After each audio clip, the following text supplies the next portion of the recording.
Lorsque j'utilise un programme de la suite Office, c'est important d'être familiarisé avec l'ensemble des fonctions qu'on retrouve dans le ruban en haut.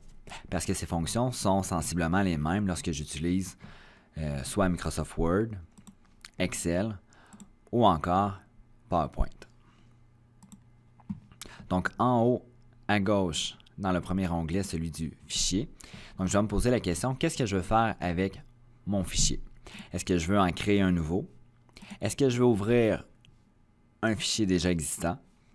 Est-ce que je veux tout simplement l'enregistrer? Ou encore l'enregistrer dans un emplacement spécifique? Dans quel format je souhaite sauvegarder mon document? Ou encore, est-ce que je veux imprimer le document en cours et changer les paramètres d'impression?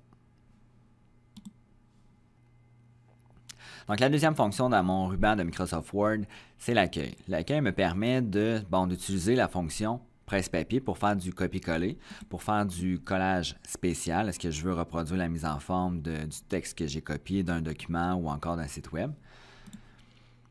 La fonction police me permet de venir changer l'apparence de mon écriture, de mon texte.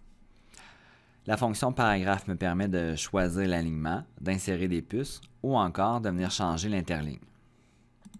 Je peux également utiliser la fonction style pour venir ajouter du style à mon écriture, mais ça peut toujours être pratique lorsque je veux insérer, par exemple, une table des matières. La troisième fonction dans Microsoft Word, celle de l'insertion, elle est très pratique lorsqu'on veut insérer un objet quelconque.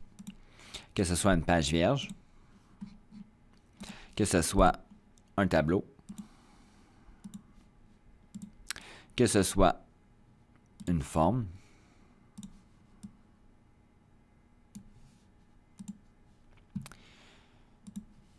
que ce soit un en-tête de pied de page, un numéro de page, une zone de texte un peu plus personnalisée peut-être,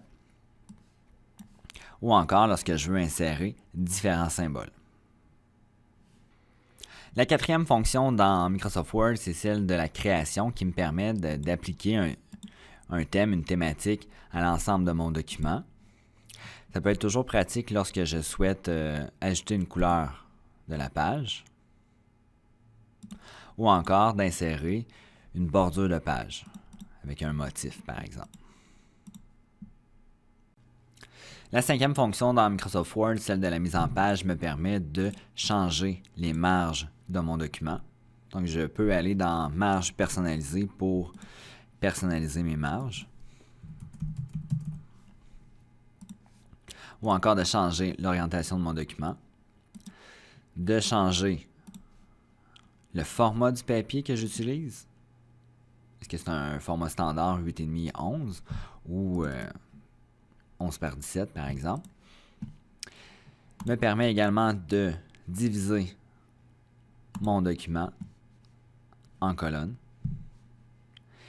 ou tout simplement d'ajouter un espacement ou un retrait à mon document. La dernière fonction dans Microsoft Word, celle de la référence, me permet soit d'insérer une table des matières ou encore d'insérer une note en bas de page à mon document. Et pour insérer une table des matières, je dois utiliser les styles. Donc, exemple, titre 1, titre 1. Donc, je dois utiliser les titres pour insérer ma table des matières. Je vais marquer table des matières. Comme ça, je vais pouvoir insérer ma table des matières. Et voilà, c'est fait.